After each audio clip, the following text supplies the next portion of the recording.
ಒಳ ಮೀಸಲಾತಿ ಜಾರಿ ವಿಚಾರ ಗೊಂದಲದ ಗೂಡಾದ ಒಳ ಮೀಸಲಾತಿ ಎಲ್ಲಾ ಸಮುದಾಯಗಳಿಗೂ ವಿಶ್ವಾಸ ಬಂದಿಲ್ಲ ಎಂದ ಕೆಎನ್ಆರ್. ನಿಕೃಷ್ಟ ಜೀವನ ನಡೆಸುತ್ತಿರುವ ಸಮುದಾಯಗಳಿಗೆ ನ್ಯಾಯ ದೊರೆತಿಲ್ಲ. ಈಗಾಗಲೇ ಒಳ ಮೀಸಲಾತಿ ಕುರಿತು ಕೋರ್ಟ್ನಲ್ಲೂ ಕೂಡ ಪ್ರಶ್ನೆಯಾಗಿದೆ.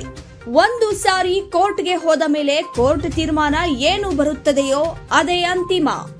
ತುಮಕೂರಿನಲ್ಲಿ ಮಾಜಿ ಸಚಿವ ಕೆಎನ್ ರಾಜಣ್ಣ ಹೇಳಿಕೆ. ಡಿಸಿಎಂ ಡಿಕೆಶಿ ಆಪ್ತ ಶಾಸಕರು ಬೆಂಬಲಿಗರ ಡಿನ್ನರ್ ಮೀಟಿಂಗ್ ವಿಚಾರ.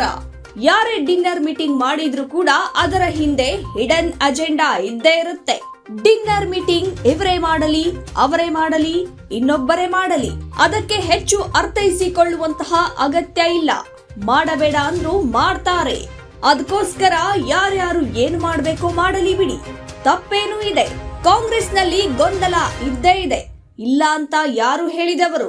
ಈ ಗೊಂದಲ ನಿವಾರಣೆ ಮಾಡಿ ಅಂತ ಹೈಕಮಾಂಡ್ಗೆ ಹೇಳಿ ಬಂದಿದ್ದೇವೆ. ಅಲ್ಲಿ ಬುದ್ಧಿವಂತರು ಇರಬೇಕಾದ್ರೆ ಒಳ್ಳೆಯ ತೀರ್ಮಾನ ಮಾಡ್ತಾರೆ ಅನ್ನೋ ನಂಬಿಕೆ ಇದೆ. ತುಮಕೂರಿನಲ್ಲಿ ಮಾಜಿ ಸಚಿವ ಕೆಎನ್ ರಾಜಣ್ಣ ಹೇಳಿಕೆ. ಗೊಂದಲದ ಗೂಡಾಗಿದೆ ಒಳ ಮೀಸಲಾತಿ ಅಂತಕ್ಕಂಥದ್ದು. ಇನ್ನೂ ಕೂಡ ಎಲ್ಲ ಸಮುದಾಯಗಳಿಗೂ ಕೂಡ ವಿಶ್ವಾಸ ಬಂದಿಲ್ಲ. ಅದರಿಂದ ಈಗ ಯಾವ ಸಮುದಾಯಗಳು ಭಾಳ ನಿಕೃಷ್ಟವಾದ ಜೀವನ ನಡೆಸ್ತವೆ ಅಂಥ ಸಮುದಾಯಗಳಿಗೂ ಕೂಡ ನ್ಯಾಯ ದೊರಕಿಲ್ಲ ಅಂತಕ್ಕಂಥದ್ದು ಕೂಗು ಎಲ್ಲ ಕಡೆ ಬಂದಿದೆ.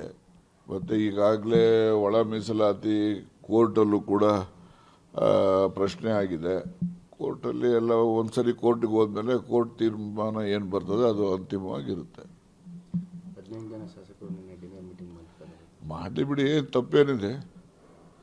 ನೋಡಿ, ಯಾರ್ಯಾರು ಡಿನ್ನರ್ ಮೀಟಿಂಗ್ ಮಾಡೋರು ಕೂಡ ಏನಾದ್ರು ಒಂದೊಂದು ಇಡನ್ ಅಜೆಂಡಾ ಇದ್ದೇ ಇರ್ತದೆ. ಇಡನ್ ಅಜೆಂಡಾ ಇಲ್ಲದೆ ಯಾರು ಏನೂ ಮಾಡೋದಿಲ್ಲ. ಆದರೆ ಡಿನ್ನರ್ ಮೀಟಿಂಗ್ ಇವರೇ ಮಾಡಲಿ, ಅವರೇ ಮಾಡಲಿ, ಇನ್ನೊಬ್ಬರೇ ಮಾಡಲಿ, ಅದಕ್ಕೇನು ಹೆಚ್ಚು ಅರ್ಥೈಸ್ಕೊಳ್ತಕ್ಕಂಥದ್ದು ಅವಶ್ಯಕತೆ ಏನಿಲ್ಲ.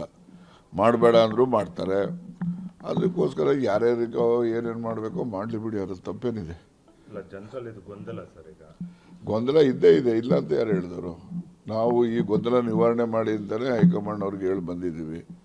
ಅವರು ಏನು ಮಾಡ್ತಾರೆ ಮಾಡಲಿ, ಅದು ಅವ್ರಿಗೆ ಬಿಟ್ಟಿದ್ದು. ಯಾಕೆಂದರೆ ಬುದ್ಧಿವಂತರು ಅಲ್ಲಿರುವಾಗ ಅವರು ಒಳ್ಳೆ ತೀರ್ಮಾನ ಮಾಡ್ತಾರೆ ಅಂತ ನಂಬಿಕೆ ಇದೆ. ಇದೆಲ್ಲ ಸಮಸ್ಯೆ ಬಗೆಹರಿಲ್ಲ ಅಂದರೆ ಮುಂದಿನ ಸರಿ ಸರ್ಕಾರ ಬರಲ್ಲ ಅಂತ ಗಣಿಗಾರರು ಕೂಡ ಹೇಳ್ತಾರೆ. ಮುಂದಿನ ಸರಿ ಸರ್ಕಾರ ಬರುತ್ತೆ ಅಂತ ಯಾರು ಹೇಳೋರು? ಯಾರು ಜನ ಹೇಳ್ತಾವ್ರ? ನಾವೇ ಹೇಳ್ತಾ ಇದ್ದೀವಿ, ಇನ್ನೊಬ್ರು ಹೇಳ್ತಾವ್ರ? ಇನ್ನೂ 2.5 ವರ್ಷ ಇದೆ, ನೋಡೋಣ. ನಡೀಲಿ, ರಾಜಕಾರಣದಲ್ಲಿ ಏನಾಗ್ತದೆ ಏನಾಗೋದಿಲ್ಲ ನೋಡೋಣ. ನನಗೆ ವಿಶ್ವಾಸ ಇದೆ, ಕಾಂಗ್ರೆಸ್ ಪಕ್ಷ ಎಲ್ಲ ಕೊಟ್ಟಿದ್ದೀವಲ್ಲ ಪುಕ್ಸಟ್ಟೆವು ಗ್ಯಾರಂಟಿಗಳು, ಅದರಿಂದ ಜನ ಓಟ್ ಹಾಕ್ತಾರೆ ಅಂತ ನಂಬ್ಕೊಂಡಿದ್ದೀವಿ. ನೋಡೋಣ.